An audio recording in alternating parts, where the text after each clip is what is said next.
Good morning to everybody that's already joining. We're going to get started in a couple of moments. We're just giving those that have signed up a couple of extra minutes to join. Just bear with us.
Brilliant. So I can see the attendee numbers going up and up. We've got quite a few people joined us today. So hello, good morning, everyone. Welcome to day 5 of Agri-EPI's Innovation Week.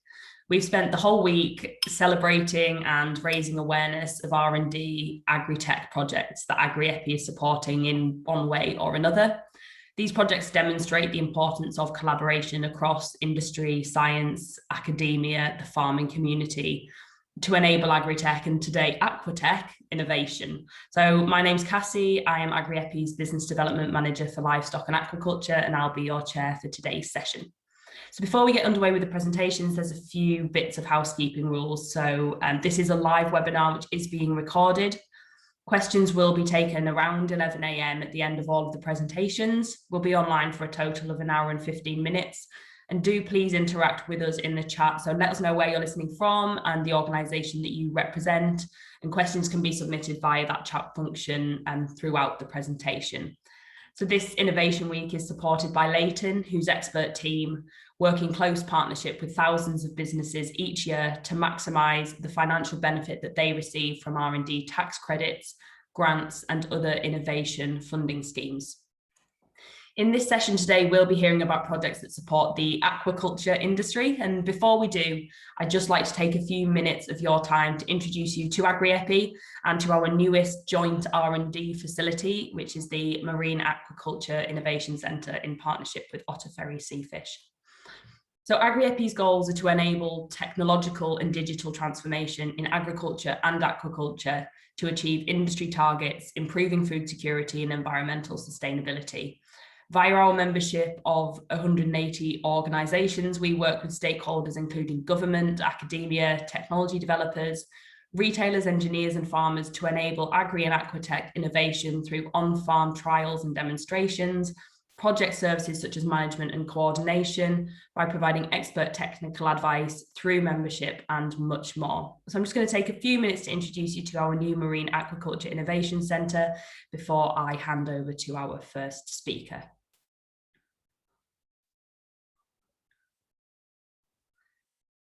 So our new joint facility is in partnership with Otter, Ferry, Seafish. We've tentatively named it the Marine Aquaculture Innovation Centre for now, but you won't be able to hold me to that name. It's not yet 100% confirmed, but I'll just show you a little bit about the new facility today.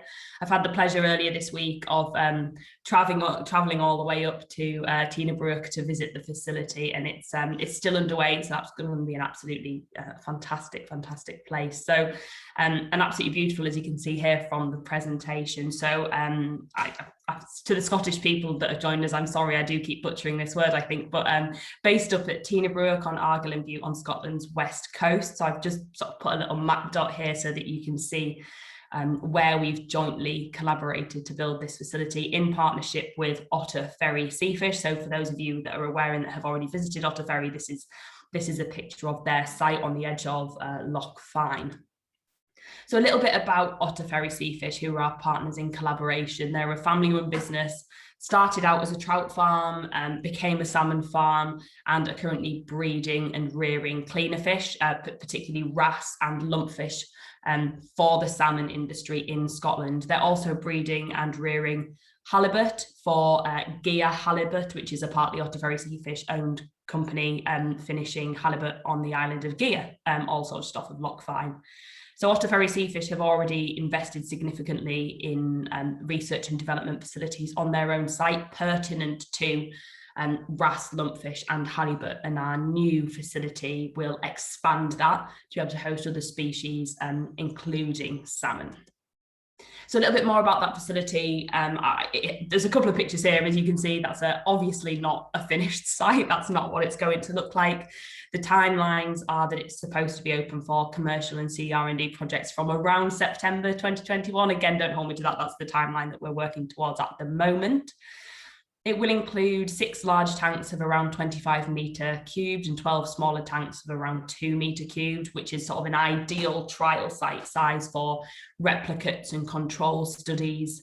And they will use ambient water pumped in from the loch that you can see that they're just on the edge of, and it will be an indoor unit. So it's going to be covered by a building, by a polytunnel. So each individual tank will include oxygen monitoring, individual feeding, programmable overhead lighting, programmable water flow, and more. So you can really change the individual environment of each water tank. Really, really helpful for those highly scientific studies and control studies. We have a production license at present for cleaner fish, for the wrasse and the lumpfish, for salmon up to around 2 kilograms, and for halibut, with scope for any or all other saltwater species, including crustaceans, and then your plants such as your seaweeds and your algae. So that's just a quite simple addition to the production license there, so not out of scope at all. All the water, you can see the sand filters at the back, the sort of blue rings above the tanks, are sand pressure filtered and UV disinfected water. In terms of the types of projects that we're really excited to host at the site, there's all kinds. So just some examples here, potential to work with genetics companies, breeding for improved efficiency, productivity and resilience, working with nutrition companies on feed trials. As I said, we have that individual feed input into each tank, and we actually have individual output from each tank as well. So we can measure how much feed is in and how much feed goes out, and look at sort of feed efficiency ratios and feed conversion ratios. Working with Aquatec company, for example, testing, trialing, demonstrating sensors to measure health or welfare parameters, environmental parameters, potentially measuring biomass in the tanks. Enrichment technologies or enrichment techniques, management techniques, and very, very important from a fish welfare standpoint is how we really enrich the lives of those fish as they're growing. Trialing new management and husbandry techniques. It's not always about the super duper high tech elements as well. Is there a better way of rearing these fish? Is there a new husbandry or management technique that we can trial? Water treatment. So we already have the sand filters and the UV disinfectant, but are there other types of disinfection or water enhancement technologies that we can trial? And working with academic institutions as well for that real commercial validation of research findings. We can easily be a subcontractor into grant-funded research for an academic partner or for an industry partner alike. Trials that require a containment license or home office license are absolutely welcome to inquire to use the facility. These capabilities are not in place right now, and they're not guaranteed. It is a commercial unit, so to introduce some sort of disease to the facility is out of scope, but we might be able to help via another facility that we have over in Edinburgh. So I am going to leave that for now. That's the end of my presentation. I hope you found that very useful. If you have any inquiries at all about the Marine Aquaculture Innovation Centre, then please don't hesitate to get in touch. My email address was on that first slide, but I'll share it again in the chat. So what I'm going to do is, without further ado, I am going to hand over to Keith Jeffrey from the Centre for Environment, Fisheries and Aquaculture Science, CFAS. Keith is an aquaculture and aquatic animal health business development officer with CFAS. He has 12 years previous experience carrying out statutory inspections of aquaculture production businesses with the Fish Health Inspectorate. His current role is working on specific projects that benefit the aquaculture industry while also delivering business for CFAS. So Keith, thank you very much for joining us, and it's over to you. Okay, thank you. I'm just going to share screen with you.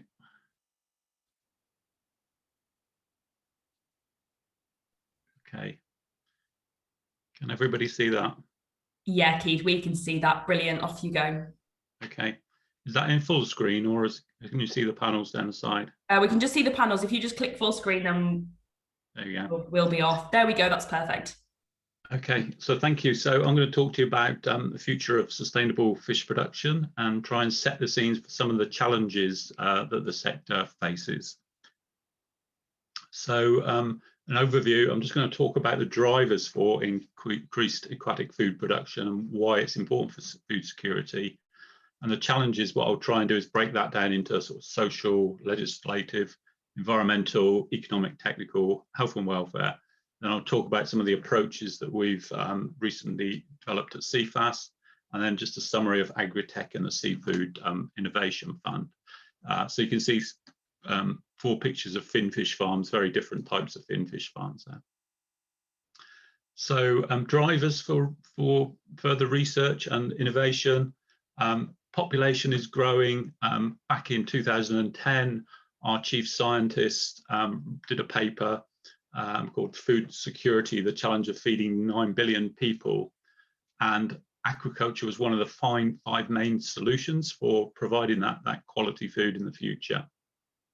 Overfishing, these figures might have changed a little bit, but they're broadly in the ballpark. So 61% of fish stocks of fish fully but sustainably, 29% were overfished, and only 10% were underfished. In terms of space, the oceans cover 71% of the Earth's surface, but farmed fish and seafood supply only about 10% of the world's human calorie intake at present. So there's obviously scope there. And a paper by Gentry et al. 2 or 3 years ago said that the current total landings of all wild capture fisheries could be produced using less than 0.15% of global ocean area. In a paper we did recently in 2015, Jennings et al., we calculated that aquaculture was about 1,000 times more productive than bottom trawl fisheries. And fish are one of the most efficient converters of feed via food conversion ratios into high quality food. And carbon footprint is often lower compared to other animal production sectors. In terms of health benefits, again, back in 2010, the FAO recognized that with a known range of health benefits, it's pertinent to consider whether increased production is possible. And also a few years ago, the Food Standards Agency recommended that everybody eat 2 portions of fish a week because of cardiovascular health and the omega-3 benefits. When you start doing the sums about if everybody actually did that in the UK, where's all the fish going to come from? So lots of sort of drivers here. And then as countries get wealthier, you can see from the little diagram on the right that we're all eating more fish per person. So lots of reasons. I'm not going to show the standard graph on aquaculture growth because I think probably everybody's seen that and how fisheries are static. So lots of positives there, but now I'm just going to kind of outline some of the challenges before we introduce some of the Agri-EPI projects. So in terms of kind of legislative and social challenges, we've got the UN Sustainable Development Goals. That doesn't specifically mention aquaculture, but obviously the aquaculture sector has got to comply, and some of those goals are very relevant. We've got a new environment bill coming through, which we're not quite sure what that's going to mean for aquaculture. It's got the marine environment, ocean priorities are going up the agenda. In terms of like new regulations, a bit more specific to aquaculture, there's a new animal health regulation coming in and an animal sentience bill. So the sector has to try and keep up with their understanding of these regulations, but Also, the regulators have to try and keep up with changes in the industry. One of the challenges that the industry faces is access to space, with designations of sort of offshore wind farms, MPAs. There's a kind of emphasis on marine planning and kind of licensing and zoning to enable the growth in the sector. And the access to data is very important. It's important that the industry is sort of transparent in what it's doing, but also the industry needs that data, and the statistics are a really important point. From a social point of view, the public can be a bit of a game stopper, and so visual impact is really important. If you look at those two pictures on the right, that was a before and after in Ireland, where they tweaked the layout of the kind of shellfish lines and the colours, and it became a lot less visually intrusive. And there's other developments such as submersible cages that can get around some of these challenges. And then there's public perception about genetic modification of plants, which can be part of the aquaculture feed. The industry has to consider the perception of the public, as do the end buyers of the aquaculture products. And then the industry's under lots of sort of pressures from NGOs, and there is a growing number of more extreme activists out there. So they have to work to codes of good practice and tell the story about how the industry is developing. And then maintaining employment in coastal communities is really important. In terms of environmental challenges, one big issue is the feed supply, so ensuring the sustainability of the supplies of food. Now, there's a whole range of alternative ingredients being developed, from kind of microbial biomass to algae feeds to insects. That all has to be kind of, accredited and acceptable from the end buyers. Black soja fries. With the feed and feeding the fish, you get nutrient emission into the environment, which can cause environmental issue. So that food has to be good quality. It has to be optimized for the particular type of usage within the aquaculture sector. The suppliers of that food have to be trusted. You have to have good feeding practice, and where possible, collect the waste. So that's another challenge. Carbon footprint is an environmental challenge. The kind of carbon footprint of transporting the feed, the power use in the recirculation systems. Then there's an increasing driver towards further recycling and the circular economy. So that can be the way the fish are farmed in integrated multi-trophic, where one type of aquaculture compensates for another, or it can be reprocessing of products within the sector, such as the nets and reuse and returns of nets.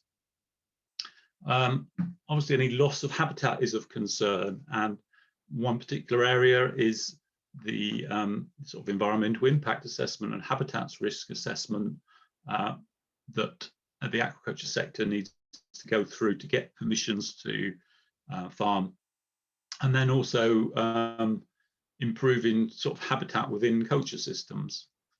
And then any kind of use of chemicals within the industry has to be sort of monitored and reduced. As with lots of types of aquaculture, predators can cause problems, biting holes in nets. So any type of control or mitigation has to be acceptable to the public and licensed. And then we've got the global warming issue, which can lead to increased storminess. It can lead to increased algal blooms, which can be influenced by an increase in nutrient emissions, and jellyfish can cause problems for aquaculture. So that increased storminess can lead to escapees. So what does the industry do to prevent escapees or invasive alien species? So it might be, sterilization, triploidy, contained aquaculture systems. So lots of challenges there, which the industry is sort of working its way through, and I'm sure there's a lot more innovation to come. In terms of economic and technical challenges, obviously the sector has got to compete with countries which are really scaling up. If you look in the top left-hand corner, there's a sort of standard finfish cage there, and then you see some of the offshore technology where there's cages capable of going into more exposed environment and capable of holding thousands of tons of fish in one single cage. The recirculation system is a sector that is growing and becoming increasingly important, and there's been a significant challenge around the kind of economic viability of it, but it's getting closer all the time now. And so it's important where they're located and we have skilled staff to go with them. Offshore engineering, that brings challenges for working at distance, proximity to ports, the depths conditions. Do the well boats have discharge points? So there's options there for, you know, submersible cages, but how do you manage them? There's a lot of kind of innovation and research that's still needed. We've recently seen the development of technical engineering standards in Norway and then Scotland, which has led to significant improvements in the stability of the cages in certain conditions and a reduction of the number of escapees, which is important. And then how do we maintain these aquaculture sites? There's more of an emphasis towards ROVs and remote operations and AI and automatic net cleaners. The genetics, do you want genetic integrity, or do we want, if we're going to have secure systems, do we want faster growth, disease resistance, so robust and resilient stock? And market access, you know, are you targeting local markets? Is it EU markets? Is it China? Is it global markets? And then there's an element of the integration with fisheries. This is an area we've just been looking at. Increasingly, the kind of sectors are moving closer together. So in terms of health and welfare and food safety challenges, obviously one of the big ones for aquaculture is sort of the impact of disease and how we kind of control the disease. Do we have the control methods? Do we have the appropriate diagnostics to enable the farmers to check themselves? So biosecurity is obviously clearly quite important, not introducing the disease in the first place. There's, with the global warming, there's challenges for sea lice and the temperatures, meaning they reproduce more quickly. So, you know, how do we get the biological controls working properly and the physical controls of sea lice? So kind of around that, welfare concerns develop. So it might be reducing welfare, reducing the stress, the stock density, improving the water quality. And also with welfare, it's welfare at slaughter. So do we have all the correct humane killing equipment, which is again a sector which is developing quickly. And in terms of more complex recirculation systems, have we got all the alarms and backups and monitoring systems in place? And as I mentioned earlier, reducing the inputs, so any kind of chemicals and antibiotics, it's obviously favourable to reduce them down. That's something that has happened because of the development of vaccinations. The sector has performed well. End product testing, that's a picture of the sort of work I used to do where we test for veterinary medicines, and you have to make sure that at the end of the day the food is safe. And the processing has to be safe, with, you know, complying with all the measures and testing.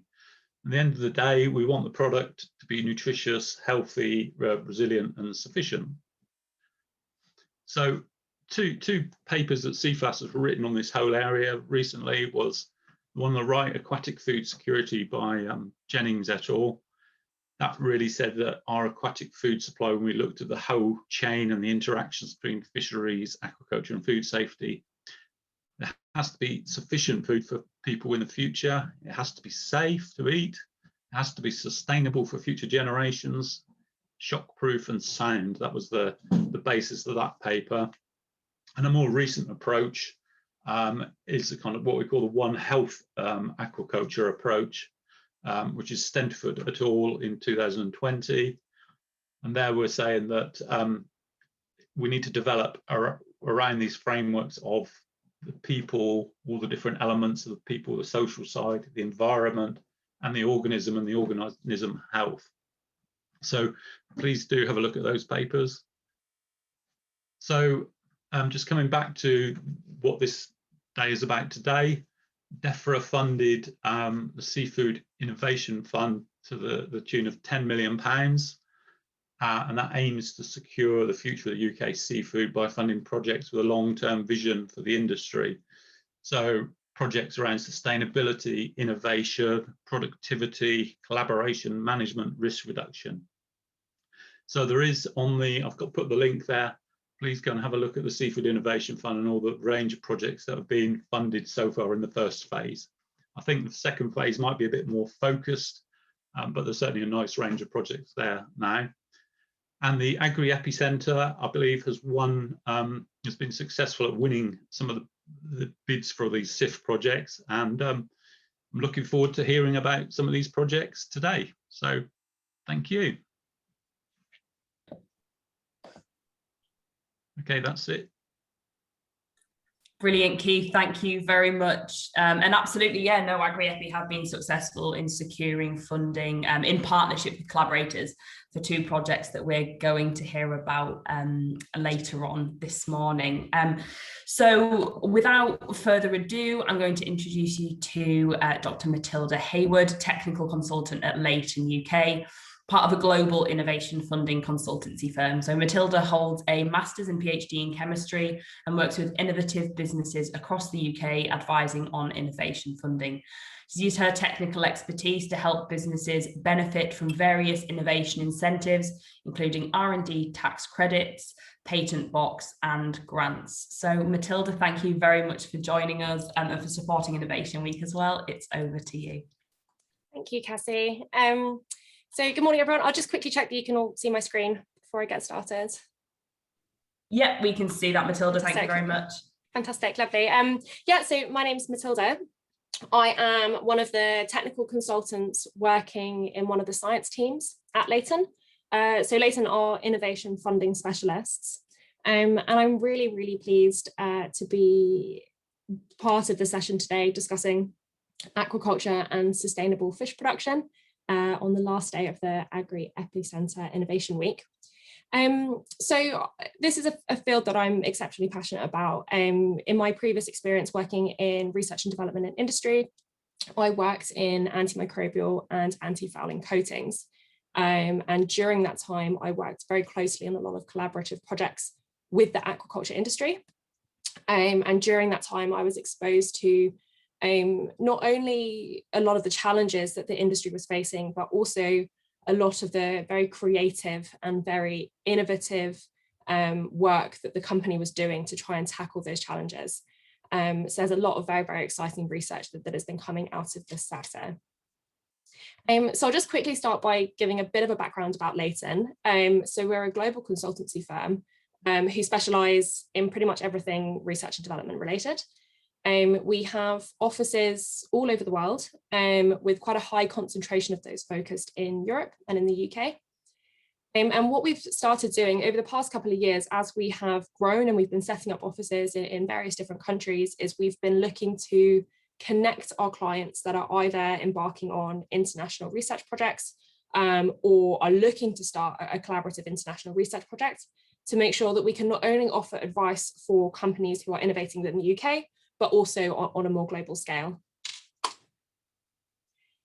So technical expertise is really sort of the foundation and the heart of our business. So I'm one of 120 technical consultants working at Leyton within the UK.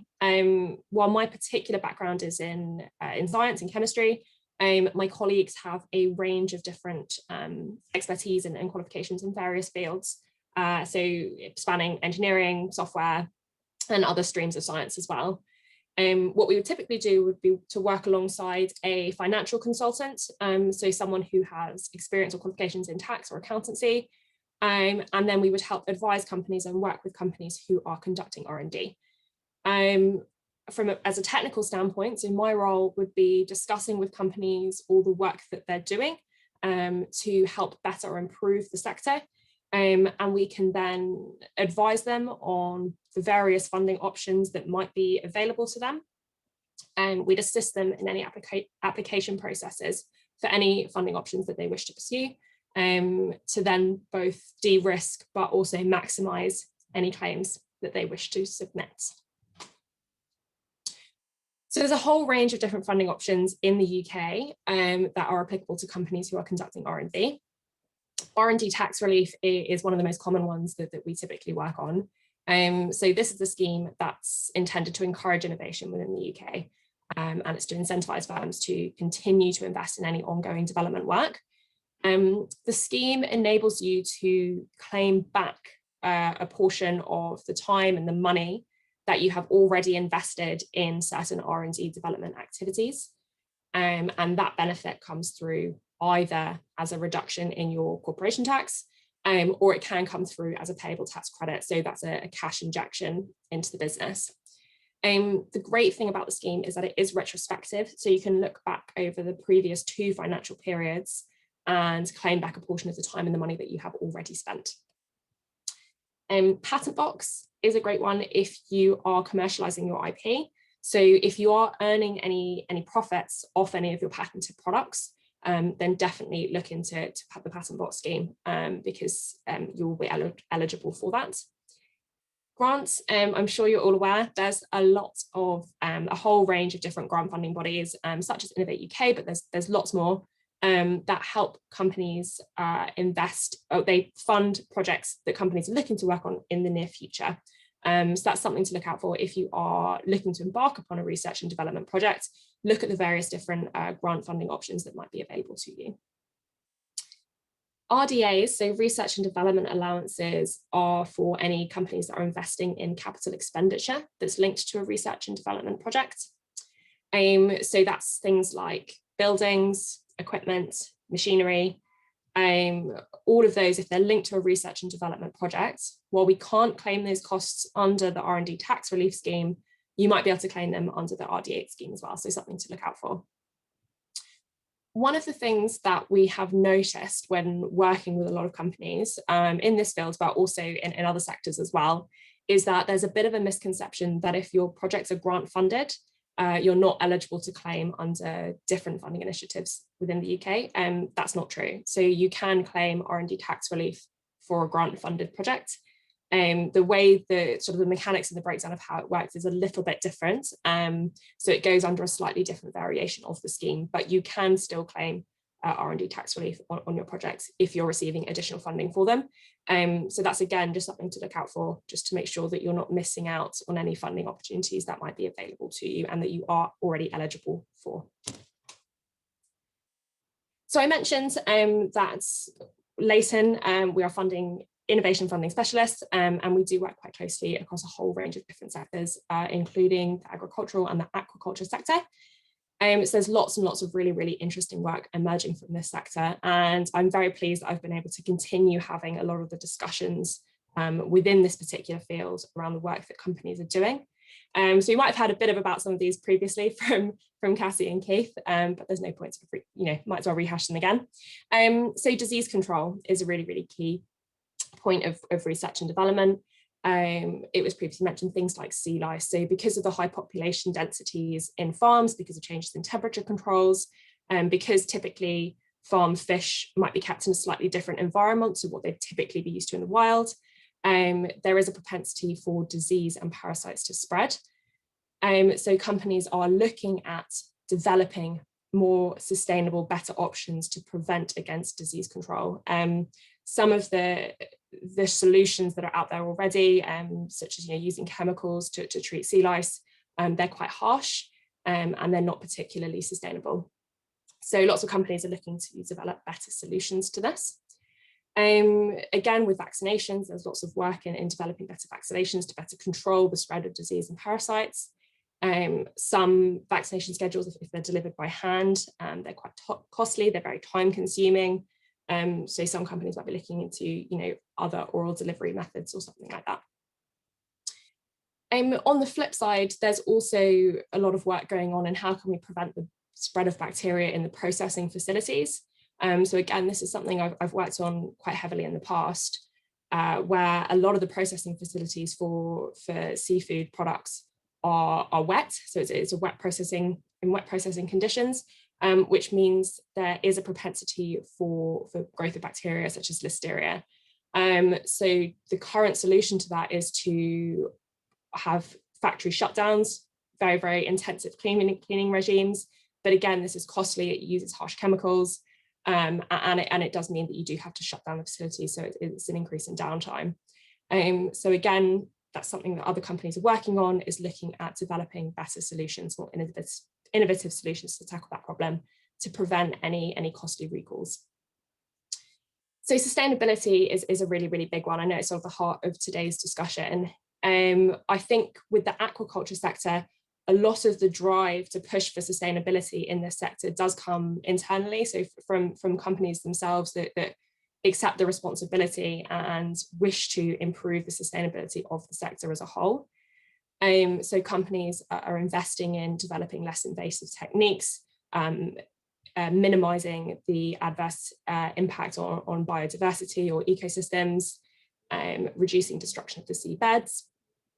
And we've spoken a little bit about already today on feed formulations as well. So improving feed formulation efficiencies, looking at alternative feed formulation ingredients, so things like algae or insects. So again, that's a hot topic for R&D. Production and yields is a really good one as well. So a lot of companies are looking at improving their transportation and their storage protocols, particularly if they're working with live products, so live shellfish. Again, looking at how can we improve the storage facilities to make sure that we're reducing losses and any reject rates. You've probably noticed throughout sort of my discussions of the areas of R&D, I do tend to focus on the science-based projects, as that is my field. But that's not to ignore or neglect any of the really, really exciting work that's going on in engineering, robotics, sensing, any software projects. At Leyton, we do have experts in all of those fields. So if companies are working in those fields, we'll make sure that you're assigned with the correct consultant that has the expertise to work closely with you and identify the relevant projects for any funding schemes. Alternatively, if you're working on both, we can set up a consulting team for you to make sure we are addressing every single project that you're working on. That's all from me today. If you are interested in hearing a little bit more about anything we've spoken about, there's a Q&A at the end of this session, so more than happy to answer any questions. Alternatively, my email is at the top of the screen, so mhayward@leyton.com. And again, more than happy to answer any questions for you. Thank you. Thank you very, very much, Matilda. Some really, really useful services there. So if anybody online is interested, please do just drop Matilda an email. If there's anything we know from our Agri-EPI members, it's that they're absolutely always looking for help with funding and related services. So yeah, please don't hesitate to drop Matilda a message. And just a reminder before I hand over to Greg that you can ask questions in the chat down your side panel, and we'll relay them to our speakers. Or if you have questions for Agri-EPI similarly, yeah, please do leave them in the chat. So I'm going to hand over to Greg. Greg Riddle has 20 years experience in the construction industry, followed by 8 years in aquaculture, consulting and delivering innovative projects in and around the blue economy. Greg comes from a strong background in managing large teams, delivering construction and engineering works, as well as contractual and financial performance of these projects. Alongside his work with Aqua Innovation, Greg is also founding director and senior consultant at Northern Light Consulting, managing a variety of innovative projects from developing new products to managing the design and construction of the largest and most complex aquaculture facility in the UK.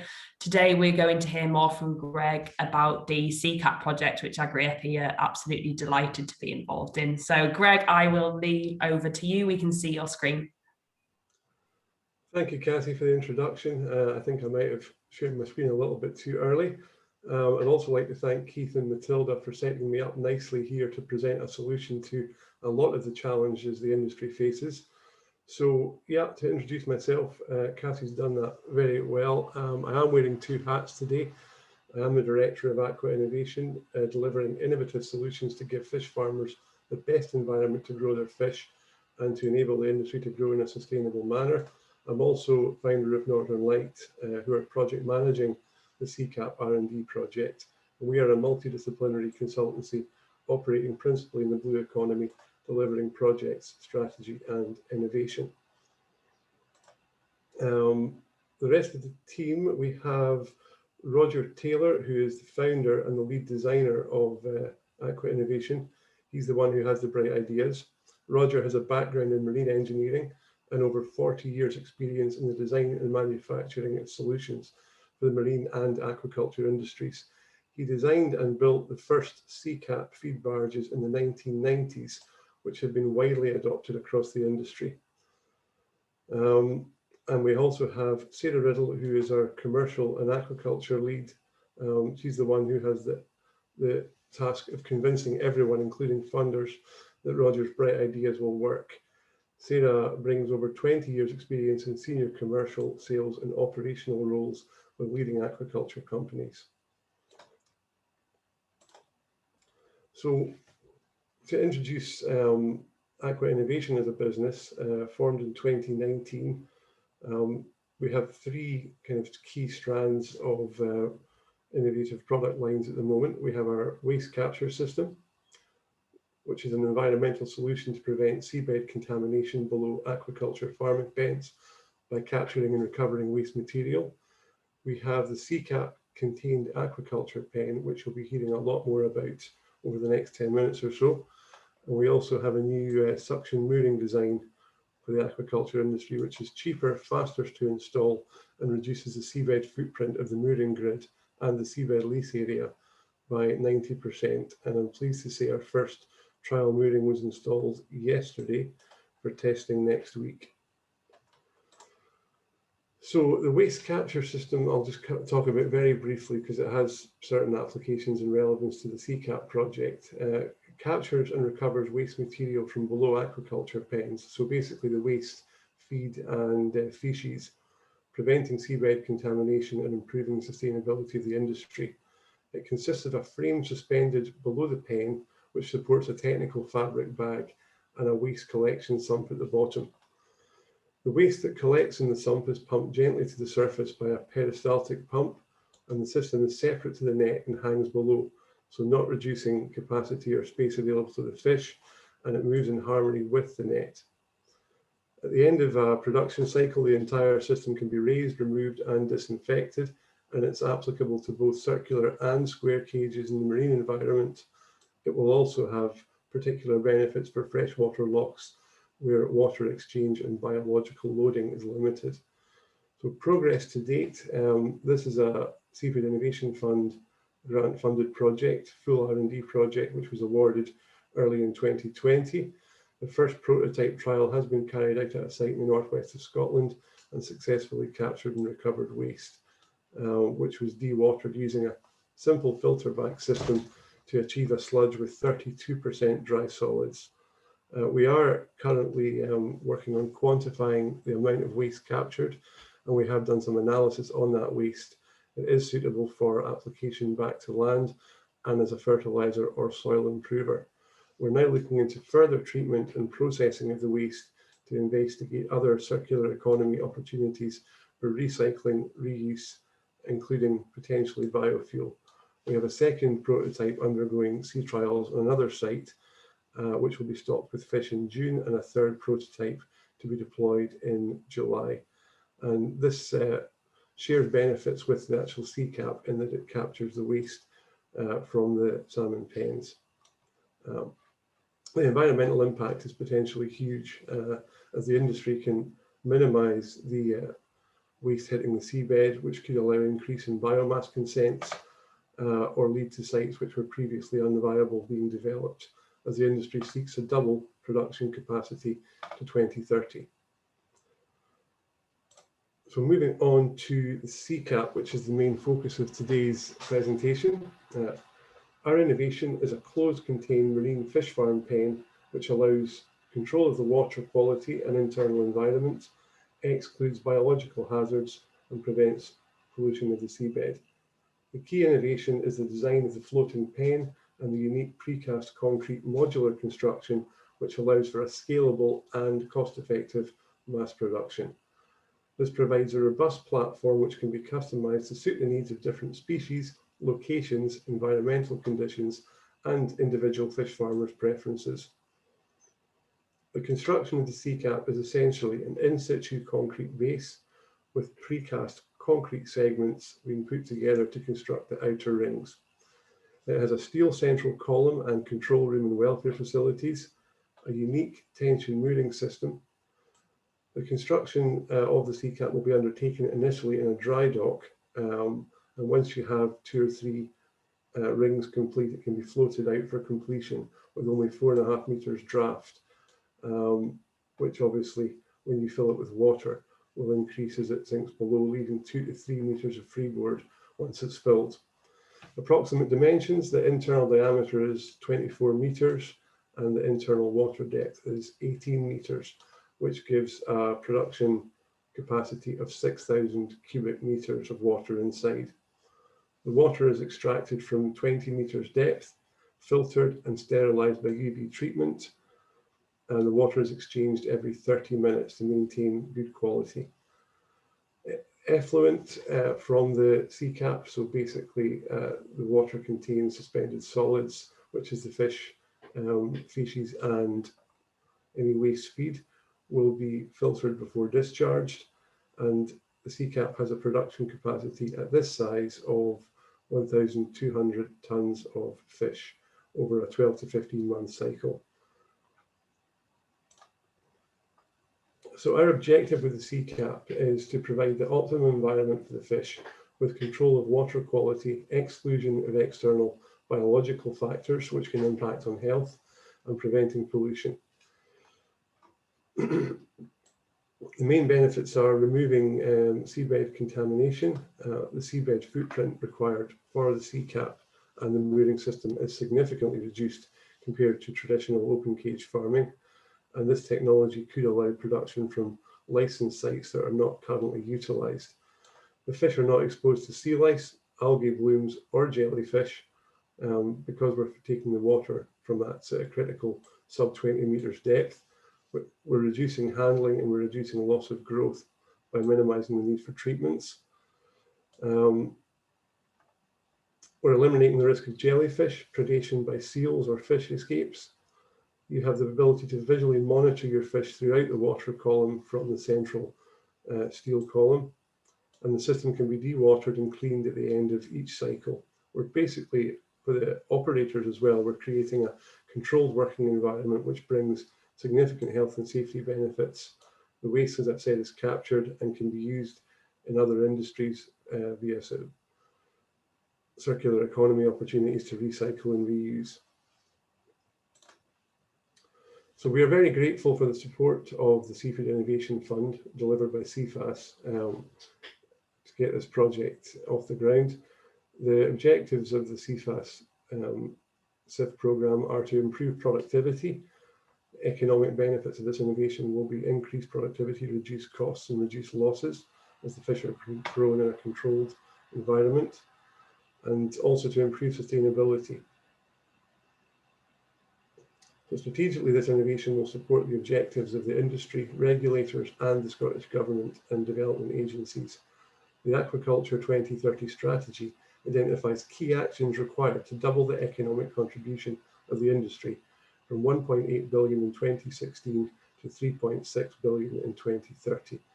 This will generate over 9,000 new jobs in the sector and establish Scotland as a global leader in the industry.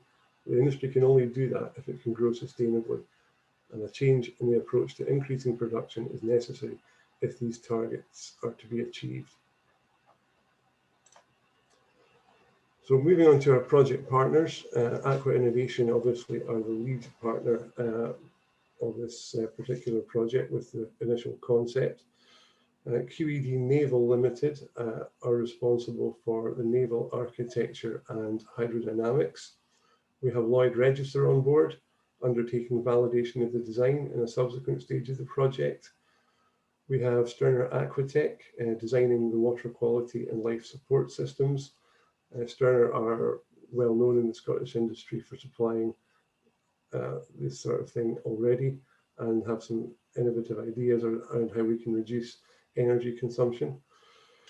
We have Northern Light Consulting, who are undertaking the project management, and of course Agri-EPI Centre, who've been supporting the project through marketing, communications and coordination of the industry-led steering group to ensure that the innovation is developed in line with supply chain needs and challenges. So progress to date with the project: we started work on this in October, November time last year. Sterner Aquatech have just about completed the design of the life support systems, which is water intake, pumping, sterilisation, filtration and so on. QED Naval have completed their preliminary modelling for hydrostatics and stability, which basically means it will float, which is quite important. And they're now moving on to structural design, mooring analysis, and a detailed design to produce construction and fabrication drawings. Lloyd's Register will undertake validation of the structure and are working at the moment to define which codes and classifications are applicable, because it's quite a unique thing we're building here. And we've also had 2 steering group meetings organised and chaired by Agri-EPI Centre. So our steering group includes various players up and down the value chain, and also regulators and in statutory bodies. We have Marks and Spencers, the Scottish Salmon Producers Association, the Scottish Environmental Protection Agency, and the RSPCA Freedom Foods Assured scheme all on board. And they've raised many key issues which have been addressed as part of our design iterations, such as appropriate stocking densities, requirements for backup systems, how to remove mortality safely, how to enrich the life of the fish within the CCAP, and how to define the sort of arguments and the evidence base as to why CCAP is superior to some of the alternative means of growing which are in place. I think from our point of view, we believe that the CCAP can offer many, if not all, of the advantages of land-based facilities at a fraction of the cost of production and operation.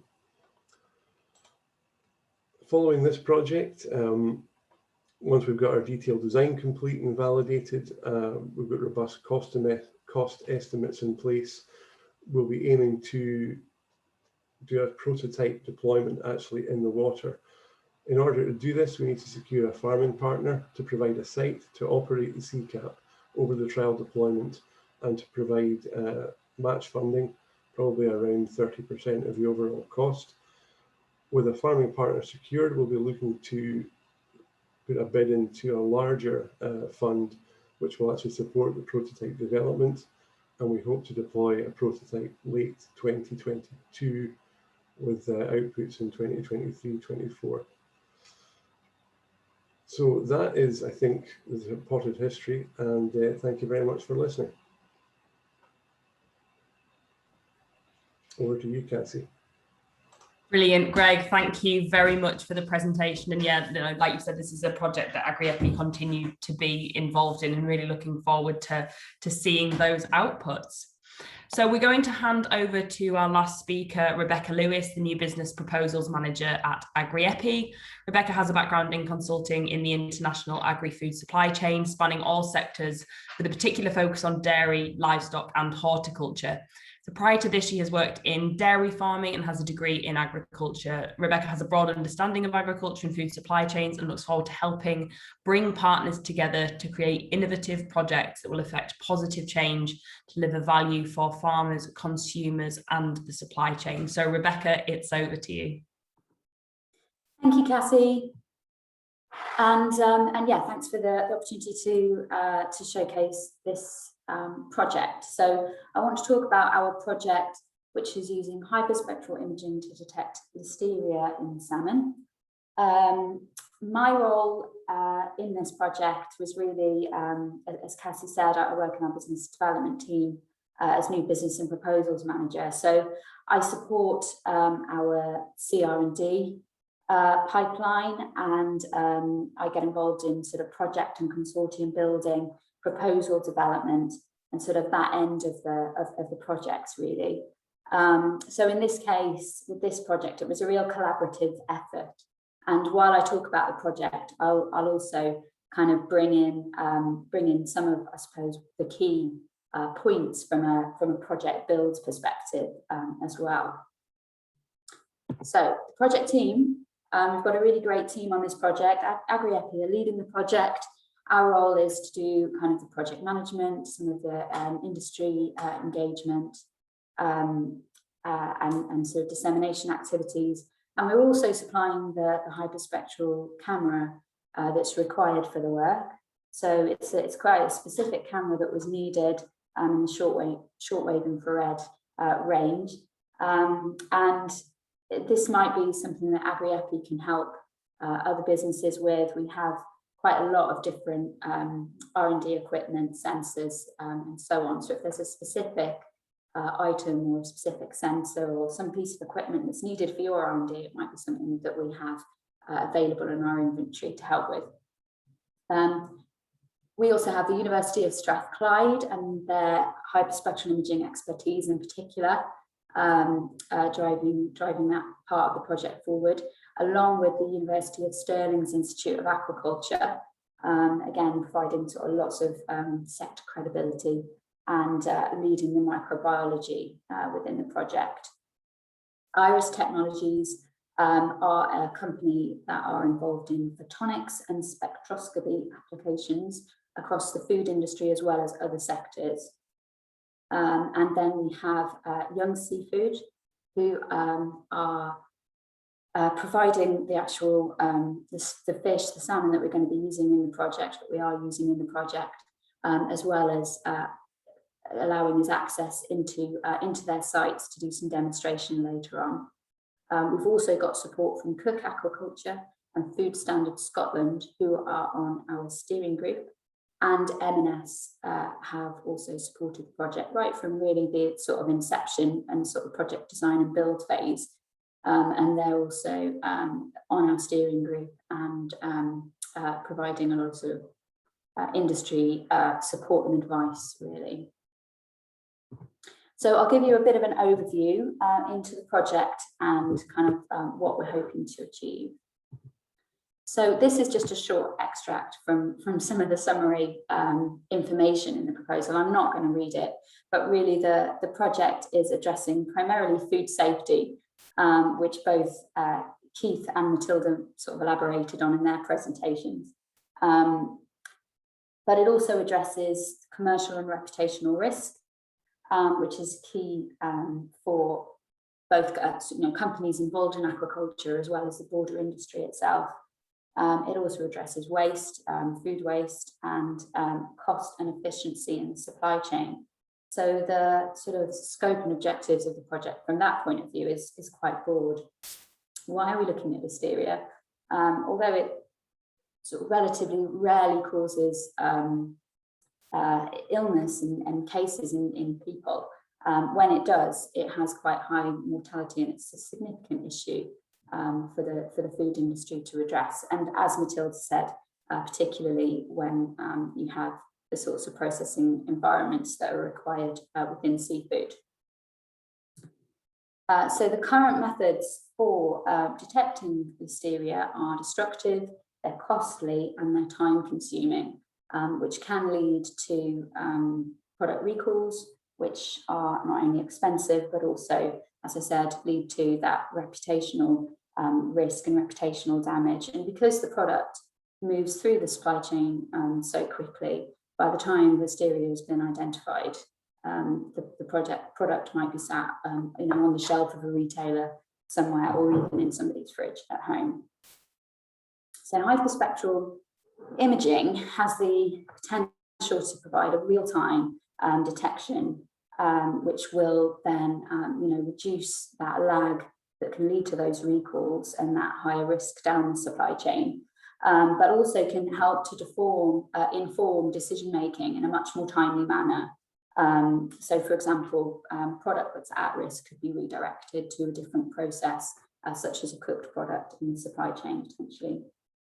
So what we hope to detect in the project is the presence or absence of Listeria, as well as the concentration, bacterial load, and potentially also the species. We're focusing on Listeria monocytogenes as being the main bacterium of interest, but there could be other species at play as well. And we'll be looking at raw salmon, both skin off, skin on, and smoked and poached as well.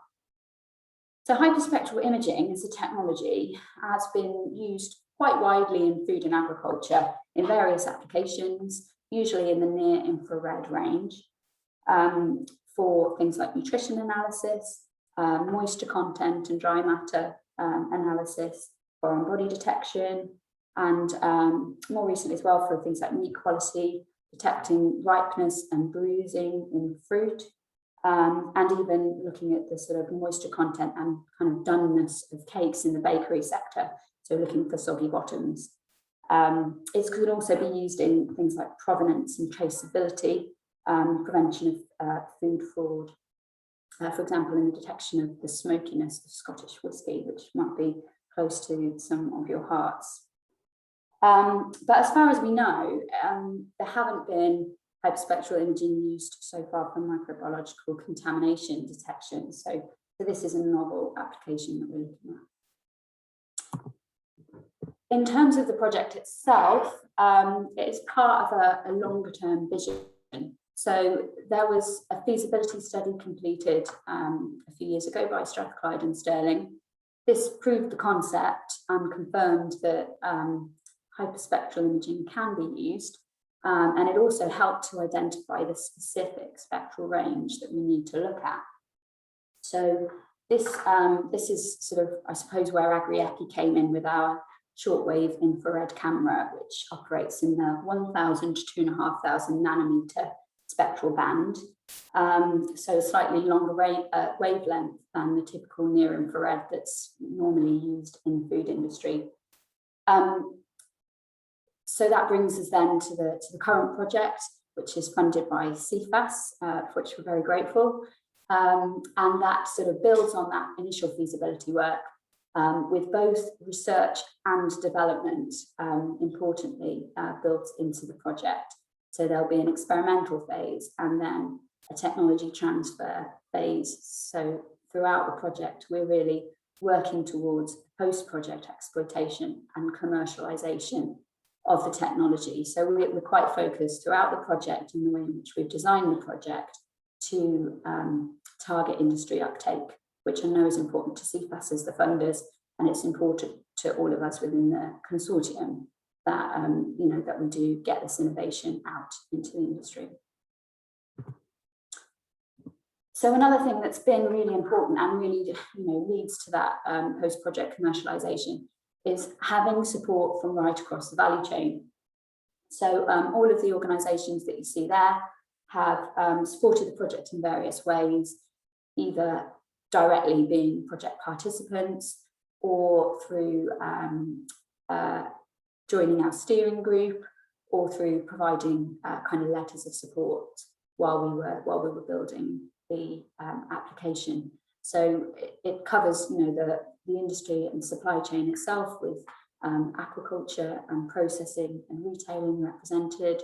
It also includes the technology sector with IRIS, who will hopefully take forward the technology and be able to develop and market a device for the sector, and also other stakeholders, so research, obviously research partners, and the Food Standards Scotland as a regulator,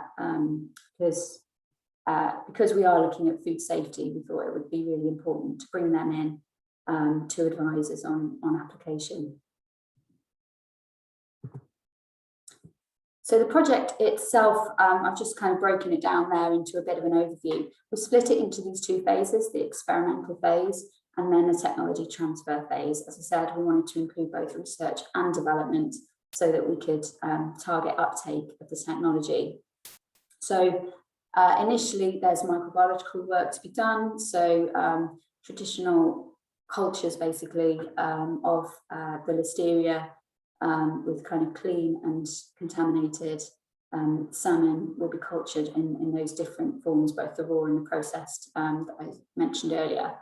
They'll then be imaged by the shortwave infrared camera, and the data from that will be analysed by Clyde, and they'll develop a predictive model using that data that will hopefully be able to predict the presence, absence and load of Listeria on the salmon. So that will be validated through some blind trials to test the accuracy of that model. What we'll then do is we'll get together and have a sort of mid-project review with our steering group and our industry partners to take forward what we've learned from that lab work and the blind trials, and to look at how this can be applied in the industry. Iris, our technology partner, will then look at how they can build that into this kind of a roadmap towards scaling and commercializing the technology. So they already have a lot of experience developing devices that are used within the food manufacturing sector as well as other industries. So we thought they would be a great partner to take this forward. And we'll do an industry demonstration as well, which will be hosted by Youngs, to actually go into the factory with a device and see how it can be used in the factory environment and how it can be applied. So Iris are actually providing us with an existing device which is available on the market, and it's an NIR device called Vision Palm. It's handheld. So what we'll do alongside our hyperspectral imaging in the wavelengths that I mentioned, slightly longer wavelengths that I mentioned, 1,000 to 2,500 nanometers. We'll also use the near-infrared device and see if that can detect any sort of proxy analysis or sort of proxy changes on the fish. If it can't detect the signature from the Listeria itself, it might be able to detect other changes in things like the lipid structure and the moisture content of the fish that could indicate the contamination. So we're going to look at those two types of sensor side by side.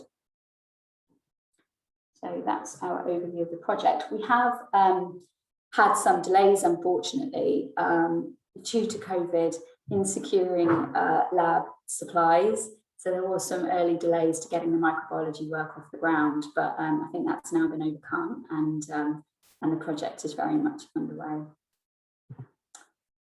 So in terms of outcomes, what we hope to achieve is the validated model for interpreting the hyperspectral imaging to detect the presence or absence of Listeria, along with the load and the species. That in turn, with the proximate analysis from the NIR device, will help to develop the roadmap towards commercialization. So as I said, how can we take this research, this information, and experimental stage of the project, how can that be taken forward to develop a commercial device? And then, as I said, we'll do the factory demonstration. We'll have a lot of engagement with our partners on the steering group from across the industry. So we're really hopeful that we'll have a device using hyperspectral imaging to detect the Listeria contamination within the factory environment to address this risk of contamination. So yeah, watch this space, and I hope to be reporting back in a few months' time as to how we progress. So thank you, Cassie. Brilliant, Rebecca. Thank you very much. Fantastic to see the ongoing work in the Listeria project. I'm going to ask everybody, all of our speakers, to turn their cameras back on, and we're just going to head over. We've got a few questions that have come through for each of the speakers, actually. So I'll target them at you. They're specific questions to our speakers. So Keith, I'm going to start with a question that's come through for you from CFAS. So thinking about all those challenges that you presented to us, whether they're environmental, animal health and welfare, etc., which do you, or does CFAS think are the highest priority? Which are the challenges that need addressing more immediately? What can technology developers focus on? I think the access to space is a big one for me. Where can sites develop? I think the new systems, sort of, enclosed systems, the type of thing that Greg was developing is key, as is the health and new sort of like rapid diagnostics for sort of health testing and prevention. Aquaculture has been sort of littered with various sort of health issues across the globe. So it's improving the conditions, but also having the sort of tools and the vaccinations to deal with those outbreaks. So those would be the three main ones that would spring to mind. So broadly, they're all the sort of fish health and welfare then's one, aren't they, as the immediate priority? Yeah, but some of the fish health and welfare comes from the systems, so yes. You can't detach that. Improvements in the design of the systems will lead to the health, but to go with the health, you need that kind of diagnostic kits and control methods and things. And Greg, that actually links quite nicely in with a question that we've had for you. So thinking about the SeaCAP innovation, how does that incorporate sort of novel innovations to improve the health and welfare of the fish specifically? What are the sort of enrichment technologies? I think with respect to enrichment, that's something we're looking at the moment following feedback from the steering group. There's not a massive amount of research been done in this area, certainly for sort of salmon aquaculture. One of the things we do have the ability to do is to vary the flow, because we have water being injected, if you like, at a relatively high rate at 4 different locations. We can play with the flows a little bit, speed up, slow down the pumps while still maintaining, good water circulation, and that will allow us to create zones within the tank where the water is moving a bit faster, where it's moving a bit slower, and the fish will tend to, based on experience in land-based, choose where they want to swim according to how they're feeling. They may want to rest, they may want to swim a bit harder. So that's quite a useful kind of inbuilt feature. But we are still looking into that for other options and other things we can do. Yeah, no, absolutely. It's something we're really focused on, isn't it? Especially following feedback from the steering group. Very important to focus on enrichment and health and welfare. Matilda, there's a couple of questions that have come through for you. From what you've said, this is a question, I'm not talking about myself, I'm talking about one of our attendees here. So from what you've said, it sounds like I am doing R&D, but my accountants have said that I do not qualify. So what is the best approach to determine whether I am eligible for the scheme? Yeah, that's something we hear quite a lot actually in this particular industry and in the sort of agricultural industry as a whole.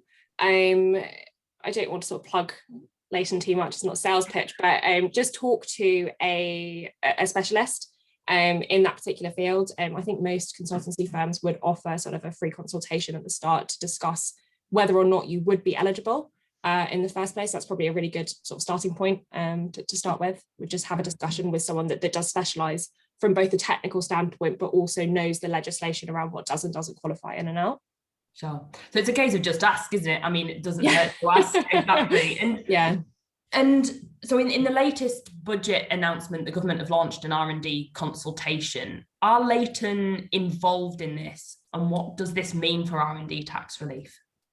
Yeah, so Leyton are involved. One of the good things I think about our position in the sector is we work with a lot of companies, again, and I don't have the stats for Aquatic, but in the agricultural field as a whole, we work with about 20 to 25% of the companies who are submitting R&D tax credits, who are claiming for R&D tax credits, sorry. And because we work with such a large proportion of the sector, it means that we are able to offer better insights into what companies are looking for. So we have been asking our, a lot of the companies we work with on feedback of any changes that's coming into the legislation. We're currently in the process of sort of collating that information and looking for different trends, which we'll then report back to HMRC. So the main impact really is that you have a say really, and you can offer your feedback to them on any changes that are coming up. Okay, brilliant. Thank you. Rebecca, we've got a question for you. You mentioned that the supply chain are involved in some way in the project. Can you give us a little bit more detail on how you're engaging with the supply chain throughout the project? Yeah, sure. So this is important to us for this project, and I think it's really important for pretty much all R&D projects actually to engage in some way as appropriate the supply chain that's going to be on the receiving end of your innovation. So with respect to this project in particular, at the outset we contacted various people involved in the industry to explain what we thought we were going to be doing in the project and why we believe that that's important for the industry to get them to provide letters of support, which we had several, so that was really good. It just shows that even at that stage you are developing something that is relevant and applicable to industry players. And then we invited those people onto our steering group, people can join the steering group should they wish if this is something of interest to them and they're in the audience. And the role of the steering group really is to make sure that the work that we're doing stays relevant, that when we start to move towards the second part of the project, which is all around the technology transfer roadmap, that again, it stays relevant, but it's not only something that's technically feasible that we can demonstrate with our academic partners, but also that it's going to work from a practical point of view within the supply chain, that we're coming up with something that will work in a factory environment. Does it need to be handheld? Does it need to be an inline device on a production line? All of these sorts of issues, and having that, both fish processors, aquaculture, fish growers, and retailers involved, I think just really helps to make sure that it is going to end up being commercialised and taken up by the industry. Yeah, no, absolutely. And the steering group I know has been really useful in the CCAP project as well, hasn't it, Greg? We've already had a couple of meetings with them. There's more going to be planned, and they just really, ensure that projects are in line with the needs of industry. I know we're 1 minute over, but we have 2 more questions, and I really hope that you don't mind staying on for a couple of minutes to answer them, because it would be a real shame to not get 2 answered. Greg, there's one more for you. So you state that there are significant operating savings or potential significant operating savings of SeaCAP over land-based operations. Where are these realised? Because it would seem a more complex site. Yeah, okay. I mean, land-based, salmon farming out to sort of full market weight at 5 kilos, it is happening. It's still a small proportion of global production, but it tends to be happening in places like Miami, the Far East, where the cost of getting fresh produce to market is such that it's economically viable to grow it there land-based. I'm not convinced that land-based is going to be viable for some time for the big producing countries like Norway, Scotland, who have access to markets close by. But I think to answer the question, looking at the capital costs, first of all, I was responsible for project managing the largest land-based facility in the UK, which was completed about 2 years ago at a cost of 50 million and produces something like 1,400 tons of salmon smolts. Now, if you were producing to market weight, you would have a much simpler system. It would be cheaper, potentially 25 to 30 million. But from the CCAP, we can produce that sort of output from an estimated build cost, we think, of around 3 million. So it's orders of magnitude cheaper. Operationally, yes, we still have pumping, filtration and UV, which we need to power, but we don't have nearly the same level of water treatment that's required because we're using seawater. We're not having to use lime dosing, salt dosing, all these kind of technologies. And we're not regulating temperature crucially, which is a major part of the cost of the power to operate a land-based facility. So I think we can offer most of the benefits of land-based. We don't have temperature control, but we do have a good degree of control over the water quality, and I say at a fraction of the cost. So most of the savings are in the capital construction costs, but there are still, I think, probably 25 to 30% of the operating cost of a land-based facility. Brilliant. Thank you very much. Last question, actually, Keith, has come in for you. So just very quickly, in terms of CFAS funding, we've heard that both SeaCAP and the Listeria Diagnostics Project have both been funded by CFAS, which we're ever so grateful for. It's absolutely fantastic. And in terms of funding, what type of funding is next from CFAS? What type of funding can people apply for now, or in a week or a month's time? What's coming up? I think this is the first round of the SIF funding of this £10 million. There will be another round coming out soon, which might be a little bit more focused rather than being open to a wide range. It might be focused on the areas that we think, or the industry thinks, are important for development and environmental sustainability. So there's that one, but there could well be other funding outside of SIF, which I'm probably not the best person to comment on at the moment. No problem. We can direct any more questions that do come through post-webinar to the speakers and to colleagues as well. So we've run out of time and the rest today. People have been, sort of very, very engaged on the chat. Thank you so much to everybody for speaking today. It's been absolutely fantastic, and this rounds off a fantastic innovation week organised by the team at Agri-EPI. So a big, big thank you there as well. If you do have any questions, like I said, do just drop us a direct message. We can forward those out to the speakers. Thanks again to Leyton for supporting the Innovation Week, and that is all from us today. Thank you very much. Goodbye. Thank you. Cheers.